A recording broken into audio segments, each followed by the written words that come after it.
Hey folks, we have a quick update on today's episode. In the time since recording, our guest, Brendan Albetski, has actually launched a new Kickstarter campaign for the latest issue of their comic, Maru Kiru, Destroy the Moon. The campaign goes live today, that being May 13th, 2026 for you future listeners, and it's the perfect opportunity to catch up on the series.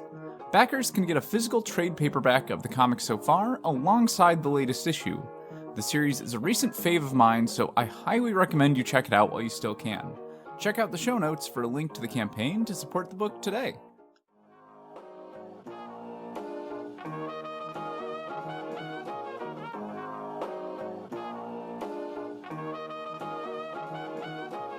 What's hanging, young hero, besides your head and spirit? That soul is saying something profound, so let them hear it. Welcome to Giant-Sized Violence, a Toku Comics podcast. I'm Tommy Trimbath, and today I'm joined by an incredibly talented cartoonist with one of the most vibrant art styles I've ever seen, Brendan Albetski. Brendan is known for his ongoing series, Maru Kiru, Destroy the Moon, a bombastic, barbarian webcomic about one girl's quest to kill a god and destroy the moon. If you're a fan of big, muscly women fighting giant monsters, then this comic is for you. Brendan is the sole creative force behind the series, working as writer, artist, colorist, and letterer, resulting in a beautiful and visually distinct finished product with an art style that evolves along with the series. Maru Kiru has already been featured in 2 successful Kickstarter campaigns for physical releases. Brendan is also the artist on other indie comics like The World Ends in Fire and Circuit Champ, bringing his incredible artistic style to the robots, monsters, and landscapes of other series available on Comic Fury. With no further ado, I'd like to welcome to the show Brendan Albetski. Thank you for joining us, Brendan. Thank you for having me, Tommy. It's thank you for doing your research. Geez, I feel like you've taken care of the first 5 or 6 things I usually have to talk about. So I really appreciate that. Yeah, the first interview I ever did, my guest Melissa Flores was like, "Oh my gosh, no one's mentioned this cartoon everyone forgot about that I worked on." And that's been like, I aim to replicate that every time I write an intro. I want to bring up the thing no one else has mentioned. I appreciate that. I appreciate that quite a bit. Yeah. But thank you for having me. I'm really excited to be on the show. I'm really excited to be talking to you. And I hope that I can justify my presence here. I know I'm not this is not a typical Toku experience, this kind of comic, but we discussed it kind of before the show. We decided that there's enough large monsters and fights going on that we could make that leap. Yeah, this shares some barbarian DNA. This isn't the first barbarian comic we've covered here. Like, since this was originally dedicated to Ultra Mega by James Herron, his other series, Rumble, is also very like barbarian focused. Oh, I know Rumble. Yeah, we did a whole episode on that. I'm like, there's giant monsters, people wearing masks, big colorful things, and honestly, like every time I've seen the Kickstarters advertised for Maru Kiru, I've been like, this looks beautiful, and I want to know more about this. So I thought this would be a better fit for Giant-Sized Violence, but for those that watch the video version, we got the trans rights cover of Maru Kiru Destroy the Moon. So maybe I should have had you on Transcending Comics. That's my bad. Next time, it's there is a large trans readership of Maru Kiru, and some of the first fans of the comic were trans folks. And I've always really appreciated the kind of the vocal support and endorsement of the comic, because especially when you're starting out on something, it's like getting people to read your comic and to comment on it and to tell you like, oh, this is great. I like this. I like that. Really keeps you going. And like, trans community was huge in supporting me when I was first starting out, and I'm never going to forget that. So definitely always like have a home for those readers on my comic. Yeah, I don't think a single character in Maru Kiru follows what I would consider traditional gender roles, even the men in there. So I can see why it's gotten a following among us. I would say that the one character who does, and you could even make the argument one way or the other, but I think that Manotadas is supposed to be like a really obnoxious cishet guy, but it's kind of up to the reader. It's the way that I wanted to write him, but it doesn't really matter. It's kind of what interpretation you're bringing into it. But he's also the bad guy. So, but yeah, I've always wanted to capture different types of people in the comic, and I've never really taken the time to stop and be like, so and so is this or that, the other thing. But I just think it's nice to have like a diverse looking cast, different body types, different orientations. Things get a little bit more I don't know if are you current on the webcomic on the Comic Fury? Yeah, I just caught up on where we're at with Comic Fury this week. Okay. Yeah, like chapter 14, right? Yeah. So after hemming and hawing about it for years, I decided to confirm the Maru Banza romance, which is always supposed to kind of just be something that was implied to Mm. be going on in the background. And just with the sometimes I read something and I get pissed off and I'm like, you know what, we're just gonna do this as loud as we can. And that was something I put in chapter 13. It's just like, yeah, let's just get it out there. Because that's the other thing is I'm really impatient about doing stories and stuff. And I don't have the patience as a writer to do a slow burn romance. Mm. So just like everything else in the because that was something I was concerned about, was like, I don't know how to write romance really. That's not something I've ever tried my hand at. I did draw a romance comic for another writer once. It's called Romance Radio. It was really cool. But in terms of writing something like that, I'd never done anything like it. And I just kind of decided I was going to treat it like I treated an action scene where you're going to flip a page and something big was going to happen. And then we move on to the next thing. Mm. And so that's how I did it. And, I hope that people enjoyed it. I Yeah. got some good reaction to it when it came out. And I was like, Yeah. I'm happy with that. That works perfectly here. Instead of action scenes, it's turn the page and bam, lesbians. And like, There it is. I was Yeah. excited, and I'm so glad I almost didn't have time to catch up. But in the last 24 hours, I read the last couple chapters, and like, I'd prepared to question everything of like, okay, I know this has Conan the Barbarian inspiration, Mm. and I see this character is clearly like Conan's thief friend. Are we going to get like a Valyria love interest? And bam, there it is. Oh, she's both. Awesome. I love that for her. It's definitely, it was like a half and half thing because it's the Conan thief friend, but also I've been watching Xena as I've been going through this. And I think it's absolutely hilarious how many times in the early running of Xena, they try to give either Xena or Gabrielle the not gaze, because it's just like, the chemistry between the two of them is spot on from minute one. And anytime somebody else shows up and be like, okay, and now they're going to have a romance with a man, I'm like, yeah, no, they're not. So I didn't even want to waste time doing something like that. It's like, from jump, they were always supposed to be a couple. And I'm just, we're going with it. That's just what it is. I'm not going to write a whole lot of romantic scenes about it because I don't really want to do that. I want to draw monster fights, but that's there. And it's canon now. So, Brendan, I know you're something of a self-made artist that started drawing later in life than one would expect for someone with your abilities. So, I was wondering if you could tell our listeners a bit about your journey into comics and how you made the leap from writing to drawing and then eventually doing it all yourself with Maru Kiru. Sure. Yeah. The comics journey is largely about, the older I get, I feel like the more zen I try to make this story.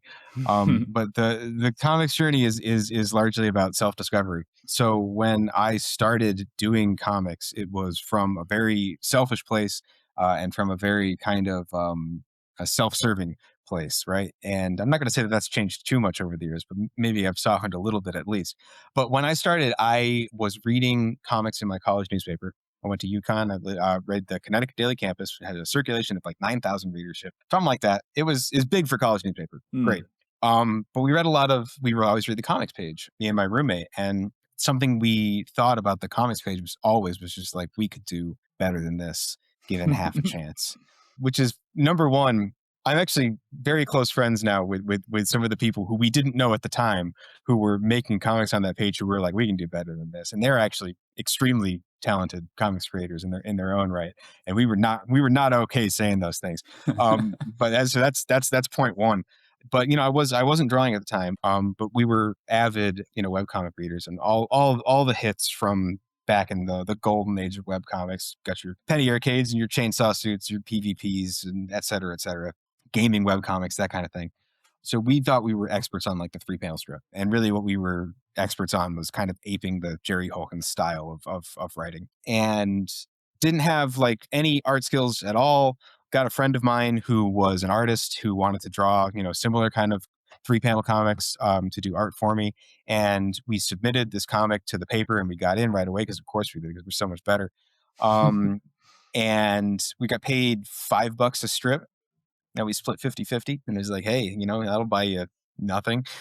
Even back then, it didn't go very far, but it kind of snowballed from there, because at the end of the first year doing it, the comics editor graduated, and I decided I was going to apply for the job. No experience, no nothing, but it was just like one of those things where it's just like, I could do that. Turns out, yes, this one I actually could do.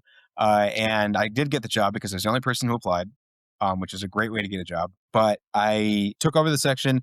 I started doing my own comic drawing it and writing it because I realized that I was the editor and I could put my own comics in the paper and I could turn this into $5 on a regular basis. So I tried not to get too crazy with it, and I never ran more than two of my own comics at the same time. It is the one I did with the other artist and the one I did by myself, and did that for my senior year of college. And then at the end of that, the whole time I was in this, I was going to be like a novelist. And then it was like, well, this comics thing is pretty cool. I'm going to be a graphic novelist. I'm going to write, some epic story, and I'm going to get my artist friends to draw it for me, because that is just like every writer of that age, I think, that has that plan. Like, I know people who go to art school. I'm going to abuse that labor and make my masterpiece.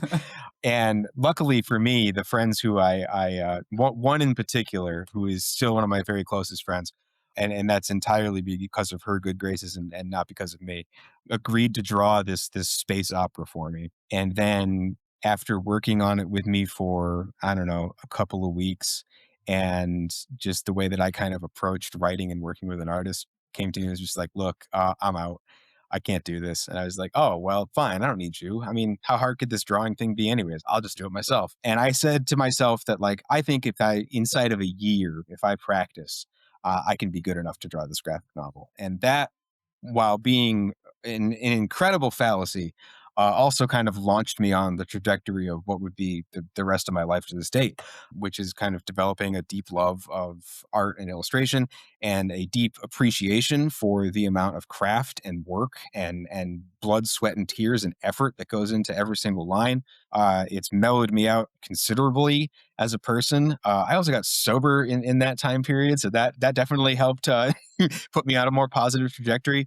But without art, and without finding that passion, and coming from a place of great selfishness and great self-serving nature of trying to, like, get other people to do my work for me, turned into someone, I like to think, who is now someone who's very into DIY, who's very into, being the hand that actually moves every aspect of the book, and creating something that I can be really proud of, that I can point to and say, the reason there's only one name on the book is not because I'm an egomaniac. It's just because I did everything in the book. And that is a much better place to be, I think, than if I had somehow managed to trick people into making my graphic novel for me. Who knows what I would be like if that had happened. But that's kind of how it came about. Is really just kind of me being an ass, and biting off more than I can chew, and then kind of having to learn to sleep in the bed that I've made. And it has really kind of made a better life for myself as a result of that. So it's a journey, right?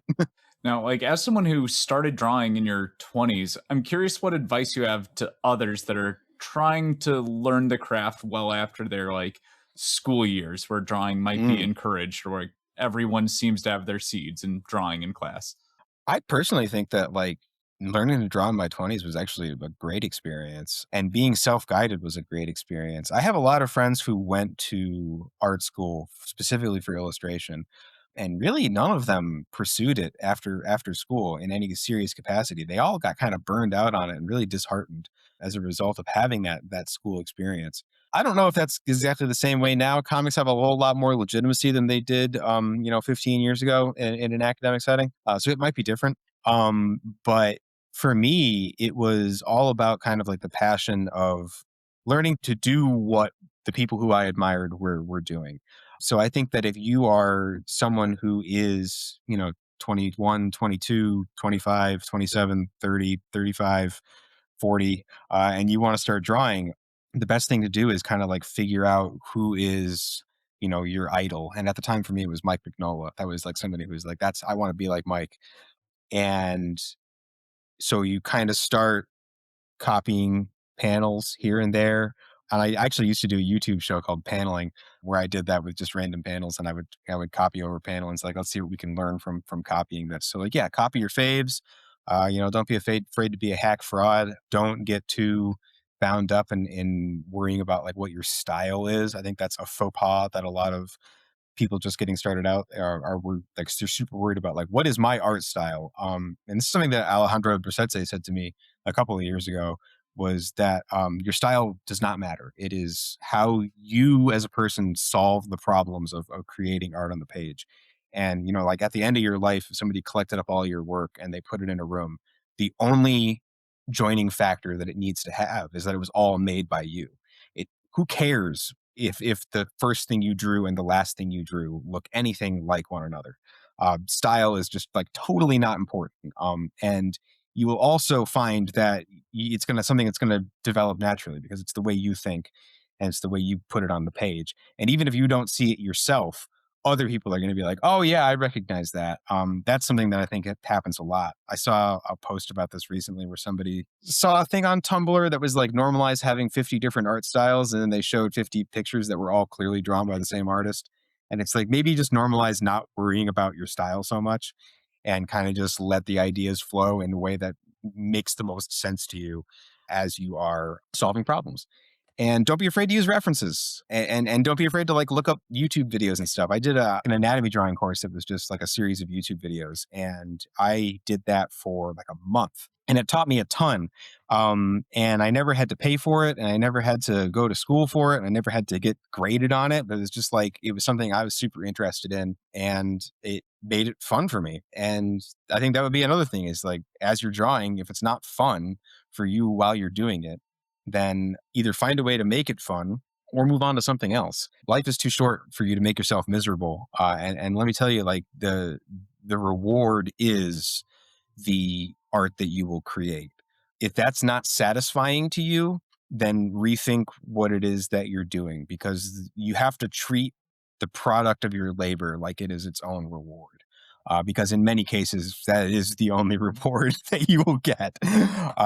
So yeah, I think that, if you approach it with a beginner's mindset and you're never afraid to kind of feel a little bit foolish about being the oldest guy in the room when you're trying to learn something new and approach it with just kind of a joyful mindset, it will eventually start to flow from you in the way that you want it to. And it's always going to be work, but it'll at least start to look closer to the way it looks in your head. Hmm. And as far as resources go, I know you have your own YouTube channel with a good I do. handful of tutorials and shorts. Yeah, I haven't done much with it recently, but I have been meaning to go back and do some more kind of stuff like that because I'm just talking about doing the paneling show. It's like, oh, I kind of miss doing that. Yeah, That was a lot of fun. I did think that like the lo-fi beats backtrack to your videos like really help set them apart and seem like very professional or like easy to watch. I'm curious thank where you got your music from for the channel. I did it myself. What? Yeah. Some of them were I used to do a couple of different podcasts with my friends, and I was a terrible podcast host, but I was decent at doing podcast themes. So I recorded a couple of different things for old podcasts, and then when I started the YouTube channel, I made a couple more because my partner was cleaning out something at her mother's house, and we came home with this little toy Casio keyboard, and I was like, oh, I could do something cool with that. So the lo-fi beat that's behind most of the paneling videos, I think, is the one I made with that little toy keyboard. But yeah, it's just like real, like I said, DIY stuff. It's like I set up a microphone and put a speaker next to it, and I just kind of noodle around and do a couple of different tracks and then loop them and just have something that's kind of nice, easy listening behind it that is not too intrusive, but it's also kind of unique. So Clearly, I did not do enough of my homework because I completely missed your podcasting work in your past. So, I've done a good job of burying most of it. So now, as for your own creative process, I know you've mentioned elsewhere your use of the Kishoten Ketsu manga plotting method on note cards. And I was wondering to start if you could give those unfamiliar a little bit of a description of what that process looks like and how you personally use it in your comic creation process. sure, yeah, I used to kind of obey it more strictly than I do now, but it's a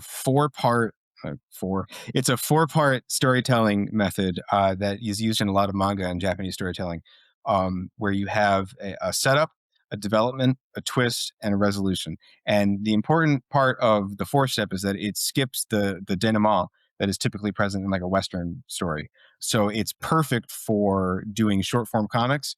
And it's also perfect for doing long form comics where you don't want to waste a lot of pages, kind of diving back into what just happened. And it's something that I was very strictly adhering to. And in the early Maru Kiru is that we never are going to stop and look back on what has just happened. We're always kind of like barreling towards the next thing. So I would do it with note cards, like you said. and I would write down the actual key, show, ten, and ketsu on cards, and then I would have other cards that would say, okay, what's going to be the key for this, the setup? What's the development next? How many pages? What's going to be, the twist that kind of carries the action scene, and then how does it resolve, and then kind of recycle on to the next thing. So I used it to write fights, because it's great for plotting out fight beats, and you can just kind of you as soon as you have that resolution, you kind of loop back to the key again, the start, the setup. And you can do that to plot a fight, and I would do that all the time. It's like the Salmo fight in First Heresy was written that way, and it kind of kept it flowing very quickly, and kind of managed to do a few things without using too many pages to that would take up a lot of space. Because when I was originally doing it, it's like I have a lot of story to tell and not a whole lot of time to do it in. What's the most efficient way that we can do this? And I've eased up on that a little bit in Chosen Ones, but it still is something that I kind of have internalized now and referenced with some frequency. But it's something I learned about in Hirohiko Araki's book, Manga in Theory and Practice. So if you want to learn more about it, that would be an excellent way to check it out, because Arki does a much better job than I do of explaining it. Now, I'm glad you mentioned that Solno fight in Chapter 7, because that was where I had to stop and make a note of your panel work, since it was that fight where I noticed your use of these sharp angular panels and action scenes and just doing things I hadn't seen much elsewhere. So I'd love to know how you came to develop that paneling style and what comics might have inspired that. I used to do a lot of work kind of in a basement with other people around, just kind of also noodling on things. And one of those people is my good friend Zach Zemantic, who does a comic called Saga of the Spaceman. And this was something that we were kind of playing with, was angular panels, right? Slanted panels. And this is something that Zach would say to me as he was working on this. Is like, it's a great way to create some energy, but it's really difficult to kind of transition back to a straight panel after you started using angular panels. Even on a page turn, you're looking for that slant. And I'm thinking to myself, yeah, but why would you ever want to go back, right? So yeah, I use a lot of slanted panels because they just kind of they denote a certain urgency and energy that you kind of lack in the traditional up and downs. So you always get that little bit of movement and motion using the slants. And then panel breaks, which I love panel breaks.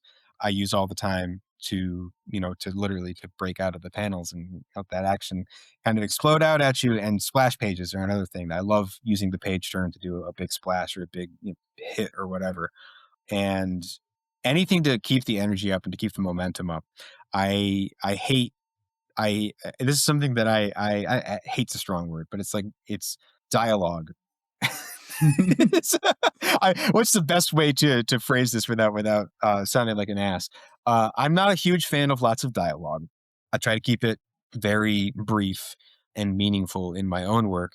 And when I am working with other writers, I try to vary up the pages as visually as possible. Visually vary up the pages as much as possible when you have lots of dialogue. And I go to the Wally Wood 22 panels that always work when some writer gives you a lot of boring dialogue that you have to do, which I think is the actual full title of the page. But it's great to just you don't just need to have shot, reverse shot, two talking heads, two shots, everything. There's lots of different things that you can do to kind of keep the visual variety strong and to keep people interested and to take the opportunity of long dialogue sequences to show off environment and to show off props and to show off scene setting. Stuff that I don't do a whole lot in Maru Kiru because there aren't really a whole lot of long dialogue sections. We have to kind of crash through the setting in the action scenes so that you can kind of get a taste of the flavor of the world. And it is part of the reason why I've started doing a little bit more dialogue going forward. Is just okay, so yeah, this actually is a moment that we can slow down and you can see the different things that are happening, the location that we're in, especially in Chosen One's arc, which is not in the TPB, but is what's currently updating on the Comic Fury webcomic site. There are 3 different plot lines running at once, and at least one of them is being told across multiple time periods without a whole lot of explanation I'm like David Lynch like that, where it's like, explain on that. No, I don't want to. And that's just the way it's going to be. And I love books that do that. I don't know if you've read The Book of the New Sun by No, I haven't heard of that one. oh yeah, it's that's good stuff. Name of the author is escaping me. Gene Wolfe. Gene Wolfe. Book of the New Sun and Book of the Long Sun and the Book of the Short Sun. After that, it's 9 or 10 books in total. Each book of the blah is a trilogy, and then there's a quatrain that goes on the first one. But yeah, it does that kind of stuff all the time, where it's like, we're just, stuff is going to happen, vocab words are going to happen, you're not going to get any explanation, use context clues, figure it out. And I love that kind of stuff. So that's kind of how Maru Kiru flows. I don't remember what your initial question was to me here. I think I just kind of went off on well, a you rant. more than answered it, because I was just asking about the angular panels, and you gave me way more about your creative style. But following on that, though, and like especially going without dialogue, this leads really well into the next chapter and the next question, because in chapter 8, I was really impressed with how you handled your first silent chapter in the book. And I thought you did like visual dialogue in a way I hadn't really seen elsewhere. Like I've seen images and word balloons before, but this just like, I don't know, the visual style of them was different than what I've seen elsewhere. So I'd love to know about your decision to shift to a one-off silent chapter and how you approach silent visual storytelling. Yeah, the genesis of that was I wanted to rip off the silent chapter from All New X-Men with Morrison and Quigley, and I obviously did it differently than they did, but the idea for me was, that's a different location, right? That's not the Tolth that we know and love from the beginning of the book. I don't want to spoil anything too much for people who haven't read it, but that's a different place. And so the idea was that the actual, not only are the word balloons, not word balloons, the dialogue balloons, we'll call them, because it is still a dialogue that they have. So not only are the dialogue balloons being used to communicate concepts, they are actually tangible objects. So I treated them like they were panels, and they kind of show the ideas that manifest in them, like, in a visual sense. And you as the reader must interpret what that means. My partner hates that chapter. She's like, I don't know what's going on in that chapter. I'm like, it's supposed to be confusing. Maru Kiru has to learn a brand new way to communicate with this weirdo in this other place. And my favorite page in the whole book is when she cuts the dialogue balloon in half with the new sword. And because I really wanted it to be very like meta, and there's a part of me that really loves when Morrison does the kind of like, my comic characters know that they're in a comic, and like the filth and stuff like that, where they actually had like a comic world that they were studying, and they have the guy that comes out of it and he's like all like falling to pieces, and they have to tape him together with bandages and crap. So it's like, I wanted to do kind of like a slightly less pretentious version of that. I don't know if I succeeded in being less pretentious, but I like the idea of the medium kind of nudging you a little bit and being like, yeah, this is kind of obviously like a comic. What's real? What's not real? What's going on? Is that a meta thing, or are the balloons actually like physical objects in the world of these characters? There's a lot that is left up to the interpretation of the reader. I'm not even really sure I have a super good answer. That's just a weird chapter, but it was one that I definitely had a lot of fun with. I wanted to do something experimental and different, and that is largely how a lot of the book came together in the first place. Was like all those initial chapters, each time I do a new chapter, I want it to be the best comic I've ever done. And I want to do something new. So that was definitely one where we took a really wild swing at doing something new, but I'm still happy with how that one works. Like in the remaster, that's probably the chapter that got changed the least out of any of them. Just because I was pretty happy with how it came out initially.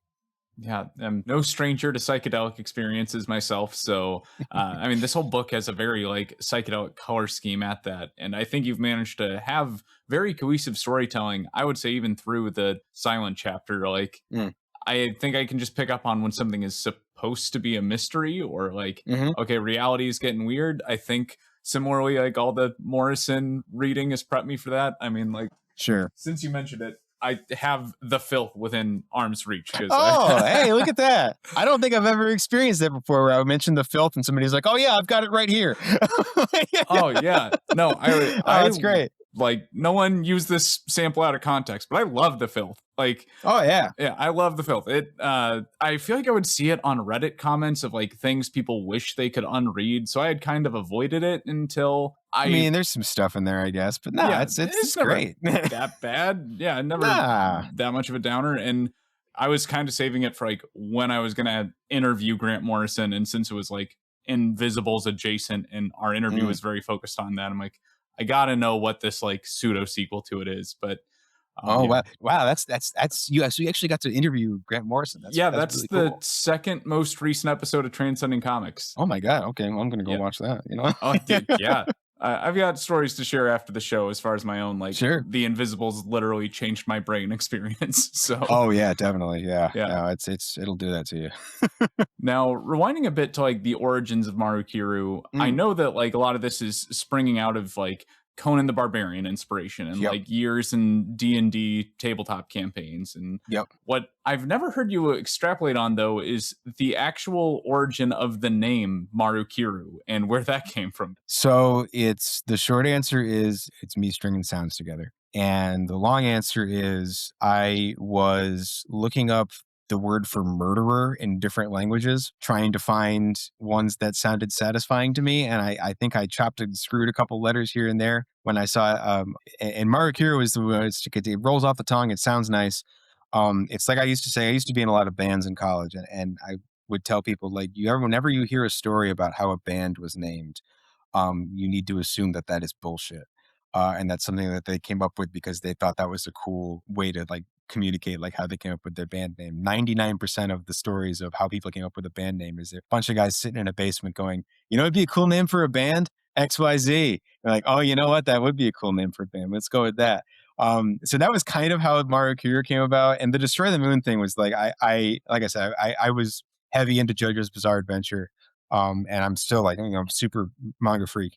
And I love the way that manga are titled and translated into English. And it's always just like, who's the main character? What are they doing? And so that's what I wanted to do with that. But kind of a cool serendipitous little sideways story is I started kind of casually learning a little bit of Japanese here and there with initially, again, this is another one of my idiotic adventures where I'm just like, I can learn that really quick. And then I'm going to be a manga translator and I'm going to make a little cash on the side.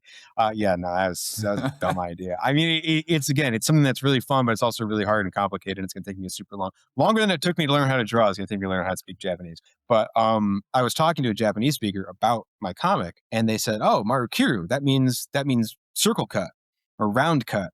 Did you do that on purpose? And I said, nope. But apparently that's something that actually makes some kind of sense in Japanese as a phrase. So yeah, that was something that I thought was cool. It's like, I mean, I'm not going to take credit for that or make the claim that was what I was trying to do. But I wanted something that was kind of had that not rhyming. What's the thing I'm thinking about here? Just kind of the pleasant cadence of like a 2-syllable like first name and a 2-syllable last name. Yeah.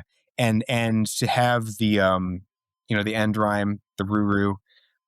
So it's I think it's a fantastic name, Maru Kiru. I think it's very natural. I think it rolls off the tongue, like I said. I have discovered in my years of promoting the book that there are so many people who seem to not agree with me because I always get people who pronounce it incorrectly. Especially people who like my father has never said the name of the character correctly. I get Maru Kiru a lot. I get Maru Kiri a lot. Those are the two most frequent mispronunciations. But it's one of those things that it's just like I feel like it just looks and feels natural to say.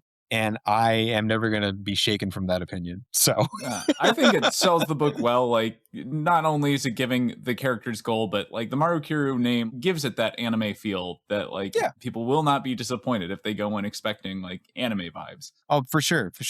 And, like all of the proper names in the book, they're fantasy creations of myself.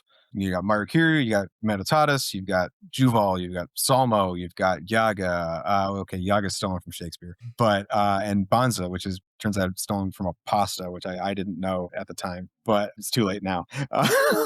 But, but yeah, they're just like, again, things that I thought sounded nice and sounded good together, and I like things that have a certain number of staccato syllables. I love like the name Manotatus because I think it's long and complicated and obnoxious to pronounce, just kind of holds the spirit of that character. Yeah, it fits with the horn theme too. Like Taurus and Taurus seem very similar. Sure. So Yeah. Things that aren't necessarily actual real word connections to stuff, but to like have the vibe, right? Now, like, of those origins, I know that the Arnold Schwarzenegger original Conan the Barbarian movie was, of course, a big inspiration. I'd love to know if there was any other like seminal barbarian media that was huge for you going into this.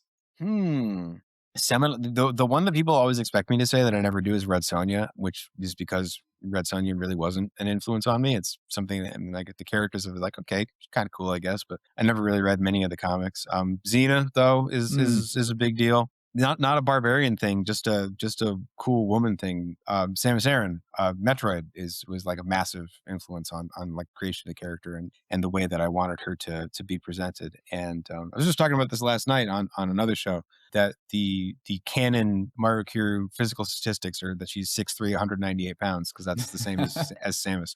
So while there is definitely like that root in like the Conan and the setup of kind of, you know, Maru and Banza and Yaga kind of fit that mold of Conan and Subutai. And I actually don't remember the name of Mako's character, no matter how many times I've seen that movie. But they, you know, they're the three women that kind of embody those three man roles from that movie. But beyond that, I actually am trying to pull in kind of as many sci-fi elements as I can from other places, because I don't just want to retread Conan and Conan stories. I want it to be something new and different and weird and cool. So like I said, Book of the New Sun is actually something that is a big influence on this and that kind of sci-fi world and kind of storytelling. And I do think you would enjoy reading it, so I won't want to spoil anything for you. This is not a spoiler because it's something that you figure out almost immediately. But like Book of the New Sun takes place on Earth like millions of years in the future, to the point where the sun is dying, and it's a dying Earth is the name of the subgenre. And you have characters that essentially live a medieval lifestyle in the shell of an advanced civilization that has fallen. And so that was another vibe that I kind of wanted to bring into Maru Kiru. And it comes out in chapter 3, I think, that you are in this storyline 1,000 years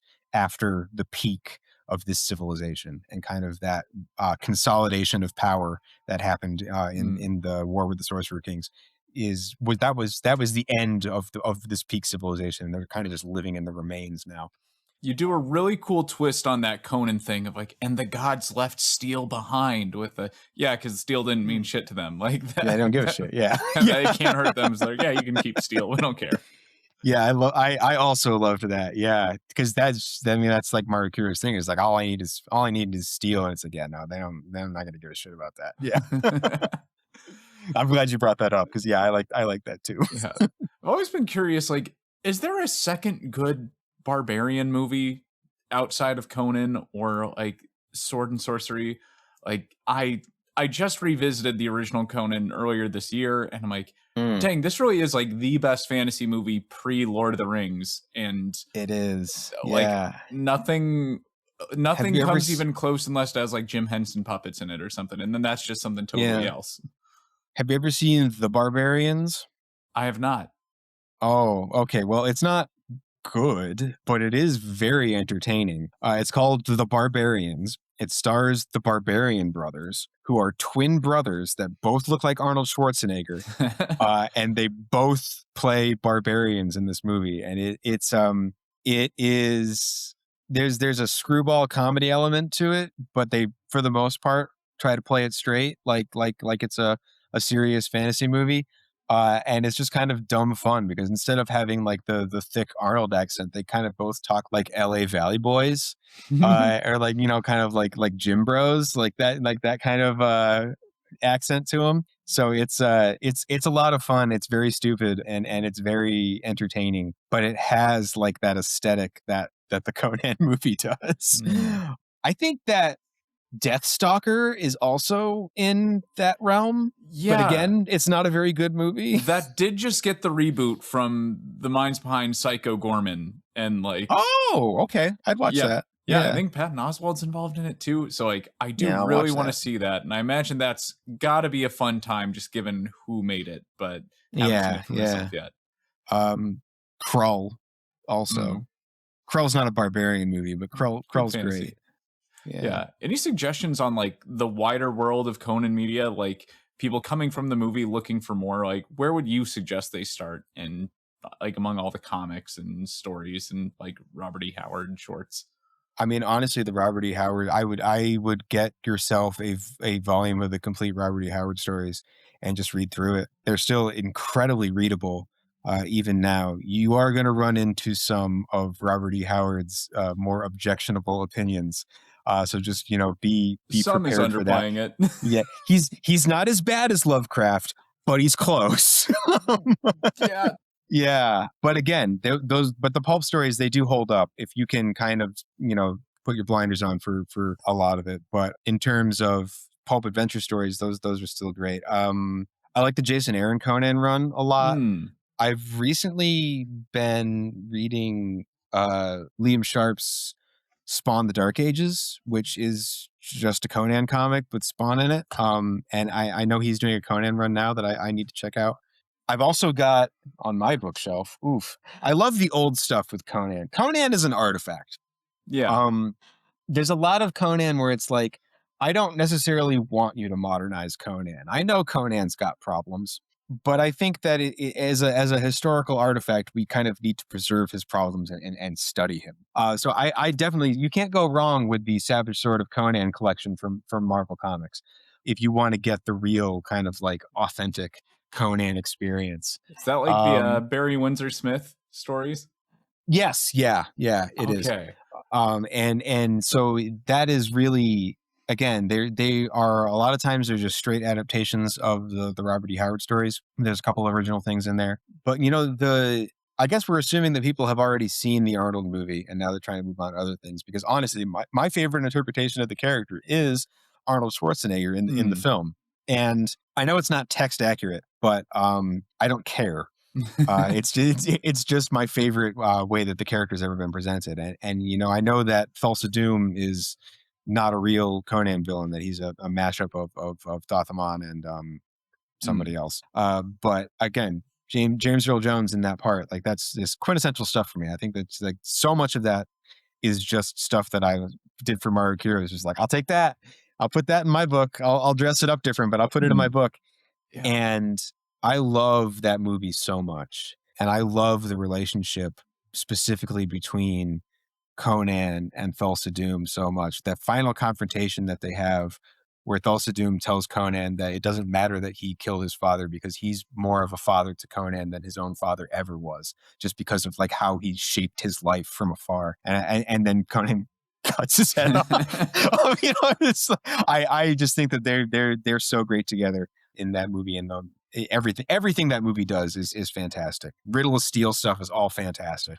The crucifixion, Mm. which again is another thing I stole from Maru Kiru. It's like, but yeah, no, that the movie to me is like, that is where I was introduced to Conan, and I've loved a lot of other Conan stuff from after that, but that first movie is really, really special to me. And I don't like the Jason Momoa one. Don't watch that one. Have you heard about She is Conan? No, tell me Okay. about it. Okay, so I first heard of it in the previews before The People's Joker, if you were at all familiar with that. It's a French movie that's like the most French possible take on both Conan and Red Sonja at the same time. It's black and white, very stylized, and it's kind of doing like multiple different periods of Conan's life at the same time. Sometimes it's like Conan is like a movie star or celebrity or something. Sometimes they're having some kind of domestic spat between him and Red Sonja living in an apartment together, but other times it's full weird sci-fi stuff. It's For better and for worse, it's a very, very French movie. Like Besides French, all right, yeah. yeah, like I have very little context for French films. Like I've seen Mm. Amelie, I've seen Holy Motors, and I've seen the Trial of Joan of Arc. Yep. So I'm like, I do not have the right levels of media literacy to process all this. But I had to watch Jacques Hughes for a fine arts class once, you know. yeah, as someone who makes Lady Barbarian media, I think you would be Mm. very interested to see She No, is it sound- Conan. So I would It recommend sounds like check it's that very out. much up my alley, and you know, I appreciate the kind of their interpretation of that, just of just dropping Conan into random situations, and now we're going to tell a story about that because that is how a lot of the early stories were. It's just like Conan was here today, and then some shit happened, and now we're going to tell you about it. Yeah. Um, Sometimes he meets the X-Men in the weirder years. Sometimes he's an Avenger. I like that that's kind of kept going and throughout his yeah, publication history. yeah, he's been around. Yeah, I'd like him to meet Godzilla. Frankly, I don't know why that hasn't happened yet, but We'll get there. we can dream. Now, I would like to circle back to some of your other projects, Mm, especially The World Ends in Fire, which I sure. just started reading today. And I loved seeing your art style applied to like a post-apocalyptic America, seeing like hot rods and stuff in there. Could you tell us a bit about that series and your role in its creative process?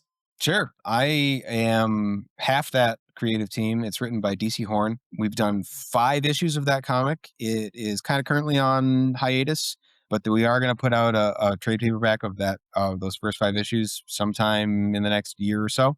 But yeah, that comic is a lot of fun, and it is a road trip to the end of the world, as DC likes to call it. And DC writes the scripts for it, and I kind of do everything else. So I came up with character designs, from some outlines that DC had. And I do have the joke we have in that book is that I sometimes will change things on him that he's put in the script. And the joke I always make is I'm the person who touches the book last, so I get to decide who lives and who dies.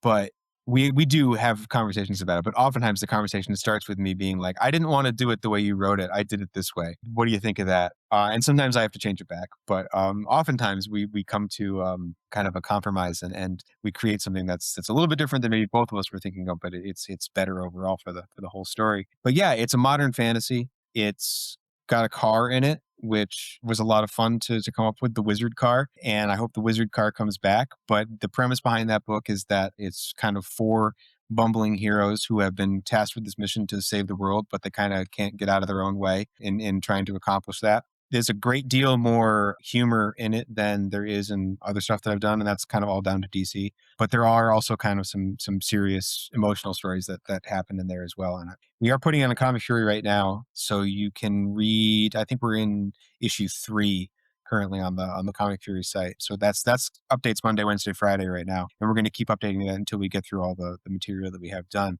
But you can also buy the completed issues on the ZanCon website. And that was for a very long time kind of like my number 2 project. It was Maru Kiru and then World Ends on Fire, and I would speak of them on almost equal terms. And unfortunately, we haven't been able to work on World Ends on Fire in a couple of years now. But DC and I are still very close, and we still really love the comic, and we are very keen to keep it going for at least another 5 issues and potentially beyond that. The world is going to end at some point, but when? Who knows? But yeah, I like that comic a lot as well. It is something that is, after I did the remaster of First Heresy, I actually called DC up and I sent him a copy of it, and I said, hey, take a look at that and let me know if you want to pay me to do World Ends on Fire like that. And he was very enthused by the idea. So when that TPB for World Ends on Fire comes out, you might see a similar style of remaster that I did with First Heresy, coming back and kind of really spiffing up the lettering and redoing a lot of the colors and kind of just making everything gel in a very pleasing way.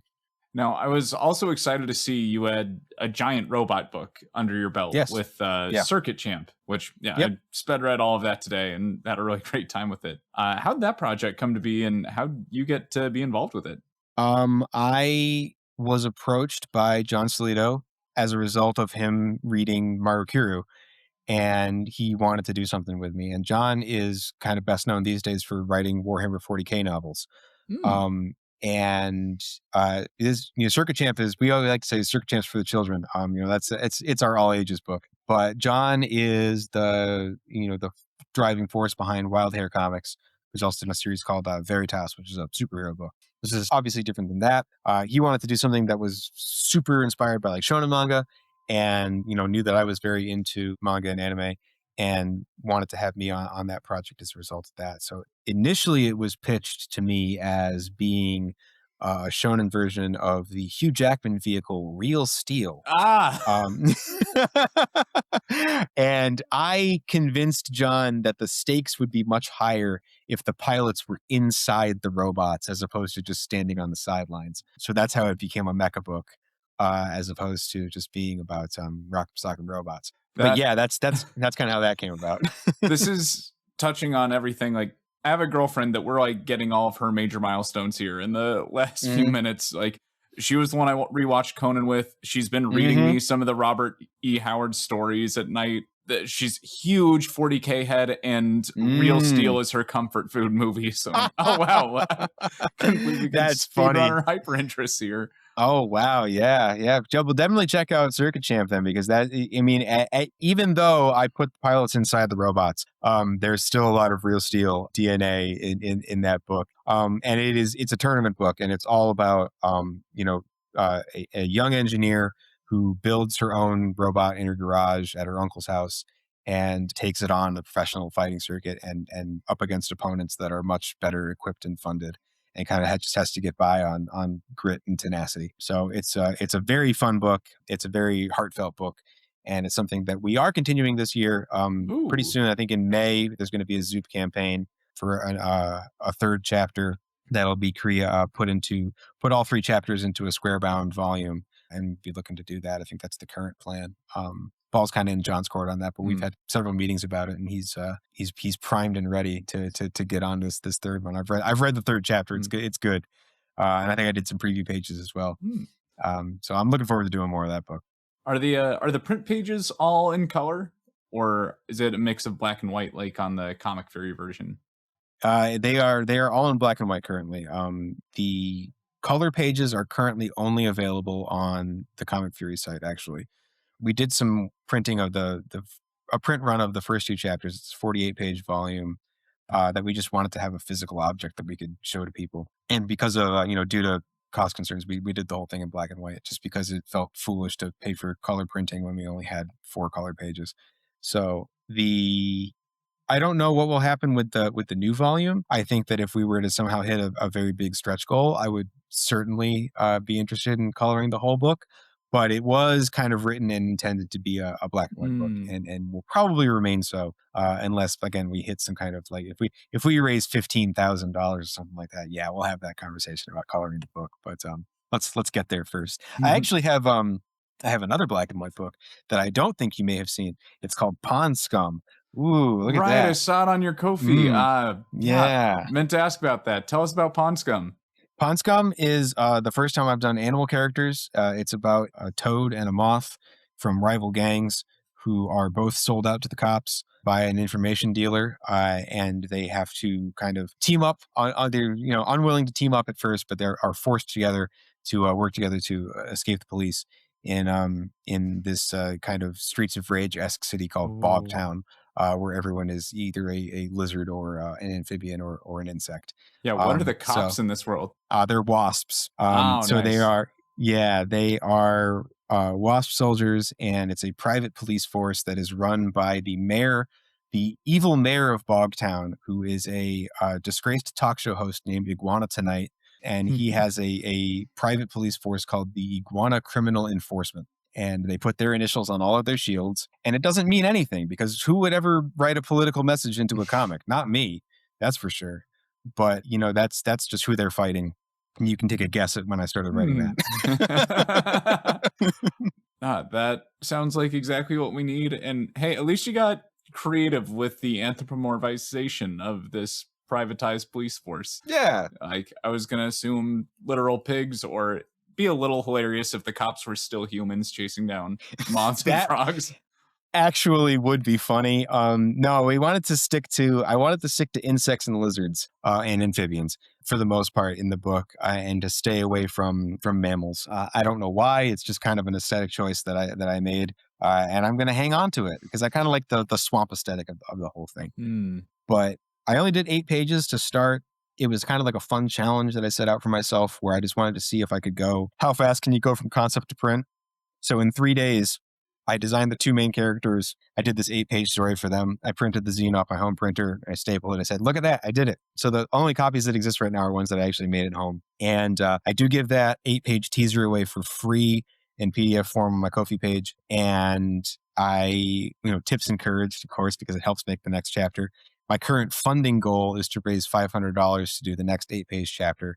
And we're going to repeat that process until we have completed the 80-page OGN that I have kind of outlined for Scum. And then once we've done that, hopefully we'll do a little crowdfunding sort of thing to get the print run together and to get books out to people. So that could happen as fast as the funding comes in for it. But people have gotten a good response out of it. It's just one of those things that it's like we're kind of raising $2 at a time, so it's slow going. But if you like mods and frogs and Streets of Rage and TMNT, that kind of thing, check it out. Awesome. Well, as we're coming up on the hour here, I do have a closing question of the week tailored to our guest. Sure. And I know from your other podcast appearances that Maru Kiru is your own personal dream project, and that you're That's not correct. that interested in like writing for a particular licensed character. However, say a publisher calls, they want you working on their barbarian project, and they tell you to name your price. Of the 3 options in question, what would you most want to work on? Something like Conan or Red Sonja with editorial mandates, or something like Deathstalker or Beastmaster, but you can do whatever the hell you want with it? I would much rather have an unknown thrown away character that I am allowed to play with. Yeah, give me the Beastmaster and let me make something cool, or something else like that. There is so much baggage that comes with Conan and Red Sonja. Like I would do a Red Sonja book, but I probably would do my own thing with it. And I don't know if people would be happy about that. I would probably do a Conan book, but again, it's like I would do my own thing with it, and I know people wouldn't be happy about that. So yeah, like give me an unknown that I can do anything with. I think that would be absolutely just a blast. Now that you mention it, yeah, give me somebody who has a name and then not much else, and let me go to town, because that sounds more like my wheelhouse.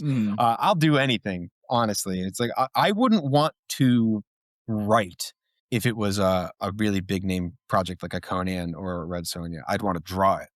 And something that I said on Blue Sky a couple of times is that I would love to draw a Gail Simone Red Sonja book. That would be a cool gig to have.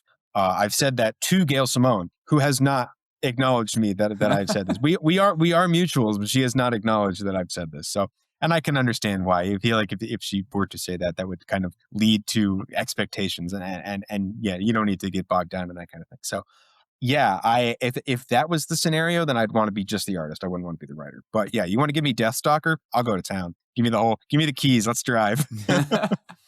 Now, Brendan, are there any other upcoming projects you'd like us to plug, or are those all staying under wraps until we're ready for a Kickstarter announcement?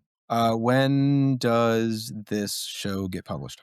I was thinking this might be published in May, but I can push that back if that helps. No, it's fine. I know I have. I'm currently penciling a book called Inheritance for a great superstar team with writer Doug Wood and inker and colorist Travis James. That's a superhero book. It's the first time I've ever been on just a superhero book. It's very much like a family drama version of Watchmen. That succeeded on Kickstarter a couple of weeks ago, and so we actually started getting into the book proper.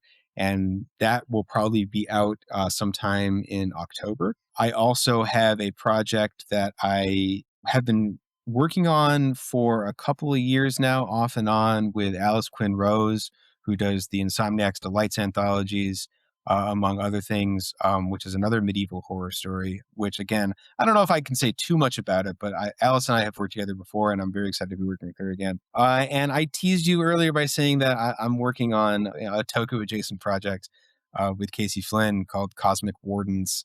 That is something that Casey and I have been talking about for a while now, and I'm saying it in real life. And Casey, if you're watching this, yeah, I think we're still doing it. But we're talking about actually like putting together some serious material for it in July of this year.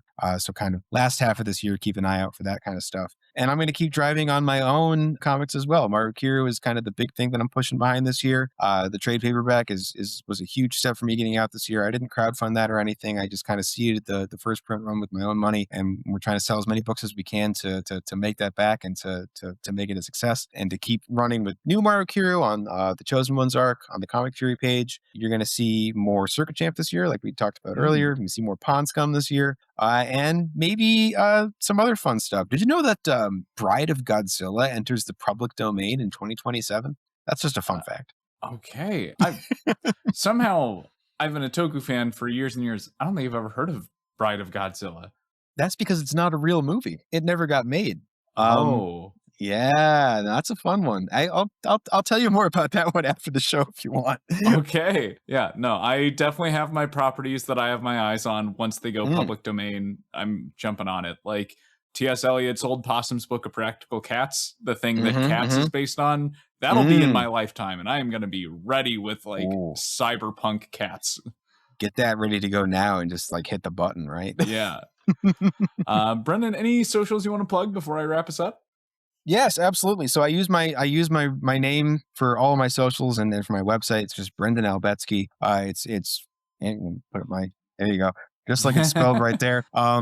It's BrendanAlbetsky.com is kind of your portal to everything that I do. You can sign up for my newsletter there, which I highly recommend. I only send it out once a month. I will not annoy you. It will always have pertinent news and cool new illustrations. Please follow me on my Ko-fi page, Brendan Albetsky. I have monthly membership options. My reward structure is flat. So whether you're giving $1 a month or whether you're giving $10 a month or more, but no matter how much you're giving, whatever you can afford, you're all getting the same rewards. I'm not going to gatekeep people. This is about sharing art with as many people as possible, and hopefully, getting a little bit of support to keep it going on my end. So really cool stuff going on there. Early access to the Maru Kiru comics, among other things. I'm also on Blue Sky. I'm on TikTok. I'm on Instagram. I'm on YouTube. Brendan Albetsky across the board. Look me up. Give me a follow. And I will maybe even give you a follow back if I'm paying attention that day. All right. Well, thank you again, Brendan, for reaching out and for taking the time to join us today. It's been lovely having you on the show. I had a lot of fun reading Maru Kiru, and I can't wait to see more of your work.